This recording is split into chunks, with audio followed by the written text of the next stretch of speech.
Hello everyone, in this lecture we are going to learn Sonnet 1 by William Shakespeare line by line in detail, but if you are new to my channel then subscribe and like the video. Well, let's move and learn it. From fairest creatures we desire increase. In this line William Shakespeare says that we desire that the most beautiful creatures should increase in the world. In simple words, you can say that the poet begins this sonnet by stating that it is natural for humans to desire to increase beautiful people in the world. He uses the word increase to suggest that beauty should be multiplied and shared with the world. In other words, it means that beautiful people should produce their children to increase beauty in the world. That thereby beauty's rose might never die. What does this line mean? In this second line, he says that the beauty, like a rose, doesn't fade away with time.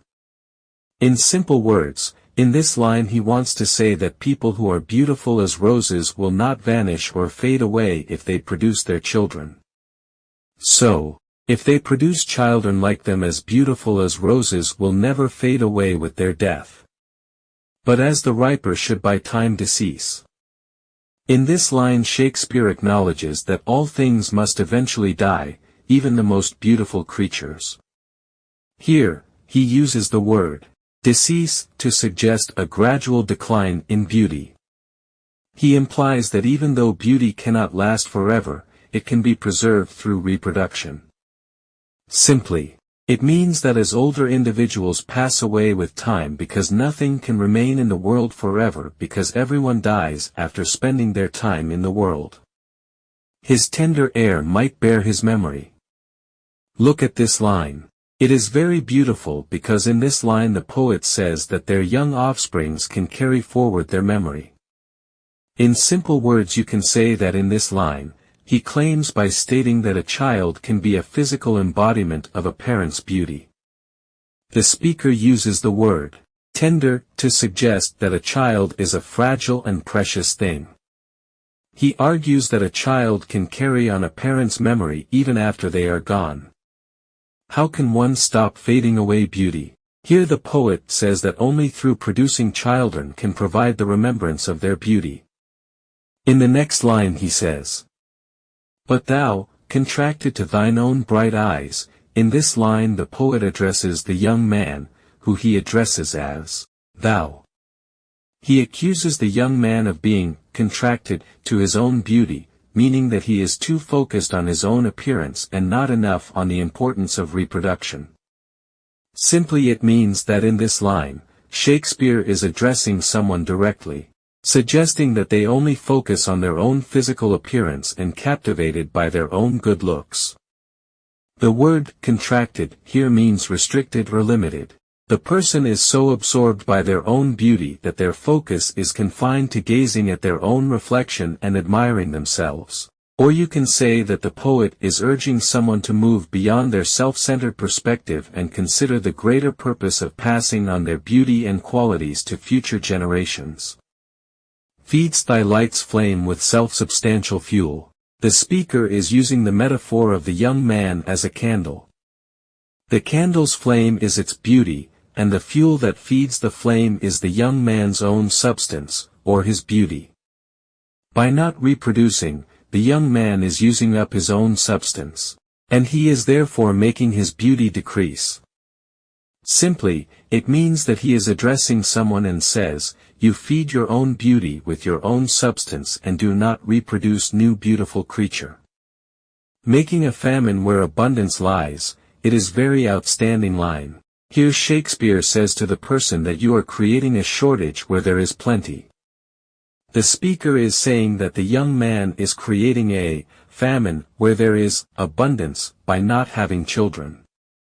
He is using up his own beauty and vitality, and he is not creating anything new to replace it. In other words you can say that the poet uses the metaphor of a famine to describe the young man's situation. A famine is a time of great scarcity, when people are going hungry. The speaker is saying that the young man is creating a similar situation for himself by not having children. He is using up his own beauty and vitality, and he is not creating anything new to replace it. In short words, it means, the beautiful person is wasting his own beauty and vitality, and he is setting himself up for a future of scarcity. Thyself thy foe, to thy sweet self too cruel. In this line the poet addresses that person: you are your own enemy, and you are too cruel to yourself. Simply, the poet concludes by saying that the young man is his own enemy by not reproducing. He is wasting his own beauty, and he is being cruel to himself by not creating something new to replace. Thou that art now the world's fresh ornament. In this line the poet again reminds the young man that he is currently the world's most beautiful person. Basically, the poet is addressing the young man whom he is addressing throughout the sonnet. The poet is saying that the young man is currently the world's most beautiful creature. He is like a fresh ornament that has just been placed on the world. In simple words, you can say that he is addressing a beautiful person and says that he is like a fresh ornament in this world. An only herald to the gaudy spring. In this line, the poet is saying that the young man is not only the most beautiful creature in the world, but he is also the herald of spring. The word herald means a person who announces the coming of someone or something important.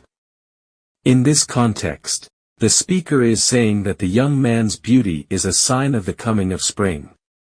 Here, the word gaudy means brightly colored and showy, or ostentatious. In this context, the speaker is using the word to suggest that spring is a time of great beauty and joy. Within thine own bud buryest thy content. In this line, the speaker is saying that the young man is wasting his potential. He is like a flower that is still in its bud, but he is refusing to blossom. The poet is urging the young man to unfold and show his beauty to the world. The word bud means a young flower, or it means a potential that has not yet been realized. Basically, in this context, the speaker is using the word bud to mean that the young man is like a young flower, with all of its potential beauty.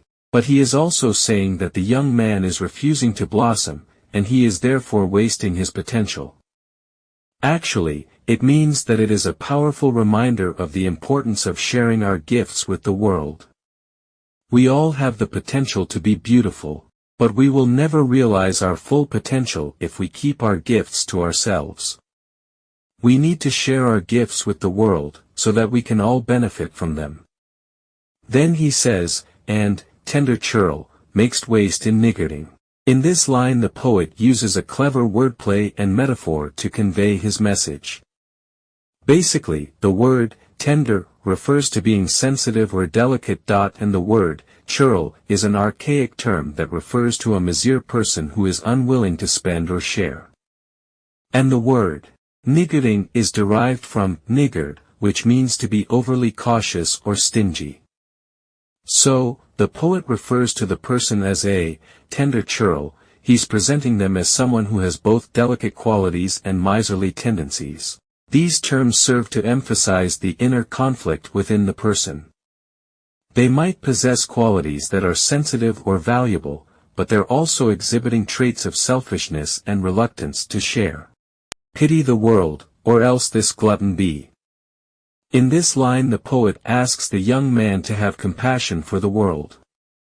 The world is a beautiful place, and it would be a shame if the young man's beauty dies with him and does not produce his beautiful offsprings.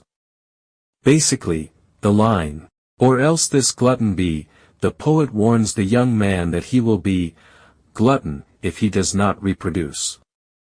A glutton is someone who eats too much, and the speaker is suggesting that the young man would be selfish and wasteful if he did not share his beauty with the world.